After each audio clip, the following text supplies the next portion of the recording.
The people of Botswana will have to wait until next week for election results. The country's election commission says final results are being verified, but voters went to the polls on Wednesday. For the latest now, we speak to commentator and author Victor Khomeswana. Mr. Khomeswana, thank you very much for the time. Good to see you in the flesh. Talk to us about these elections in Botswana. Very, very serious matter. How is your assessment of how things have gone thus far? It was always going to be impossible to unseat the incumbent, particularly because it's not as if Botswana, remember, ranks very highly on corruption, on transparency. They have problems, no doubt. In fact, they have started surprising on the negative side regarding what has been happening over the past 18 months. But it was always going to be difficult. They rank very highly on Transparency International. They're a small country. They have a good education system.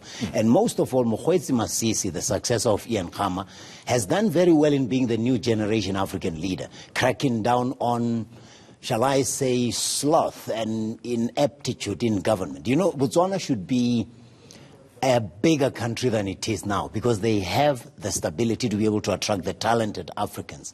And they have a lot of institutions that are working. But most of all, what I like about them is how they manage to show that you can have state participation in mining. Remember, Botswana is a joint venture between DPS and the government of Botswana. So what I mean is, when he took over, he started really cracking down on those areas that had been overlooked. There was corruption in Botswana, but it was hidden in a way. So I think that's what happened with Ian Khama. He found himself being a former leader who wanted to remain in the driver's seat in the shadows, and Mokgweetsi would not agree to that. It's almost like what you have in Angola. José Eduardo dos Santos expected, João Lourenço was expected to just be his stooge, but he did the opposite and took out his family. Let me bring you what we're being told at this very moment is a developing story that the BDP has actually won the results. That's according to news agency Reuters. So they have reached 29 seats? Once you reach 29 seats, that's the thing. It's a very small, remember it's 57 seats. So when you reach 29, you have 50% plus one. There's no point of reading. But they had more than 55 in the previous election. They might have narrowed down because remember, there's the Umbrella for Democratic Change, which was a fierce critic of BDP from the beginning. And then, of course, Ian Khama confused people after backing Umbrella for UDC and then say, I'm backing the Patriotic Front, which also might have confused his followers. Those who would have wanted to know exactly what he stood for would have said, oh, Umbrella for Democratic Change. These people were a nightmare when you were president, and now you're supporting them. It's like leaving the ANC and joining the DA or the EFF while you were president. So I wouldn't be surprised, as I say, it was always going to be difficult to unseat them.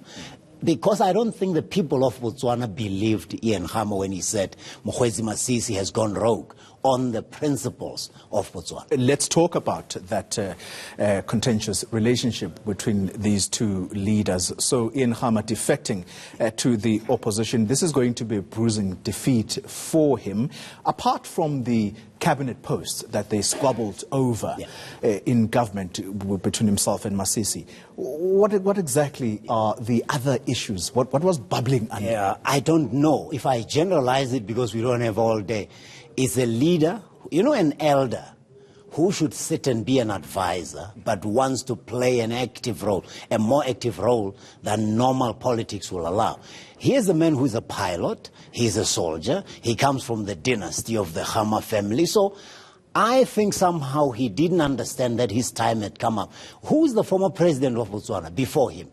Chances are you won't even remember. Festus Mogae, Kwet Masire. Those people did not try to rule from the grave. They are still in business. They are still very active, but they don't try and dominate. One, I think that was the major problem. Secondly, he wanted to appoint Isaac Kgosi, I think, or someone who had fallen out of favor with the new government. This man is head of intelligence.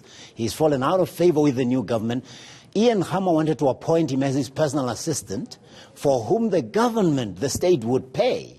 And, I mean, here's a man who's now been arrested, as you know, for all kinds of things, and he wanted him as his personal assistant. So it was just one of those dodgy former presidents who wouldn't go away. He would have done a lot more if he had behaved like Festus Mogae and Kwet Masira. He comes from the right family. He would not have been bothered. He blundered, I think, in my opinion. Victor Khomeswana, thank you very much for sharing your thoughts with us on this issue of the elections in Botswana. And of course, as we're reporting this hour, that the BDP is reported to have won that election. Let's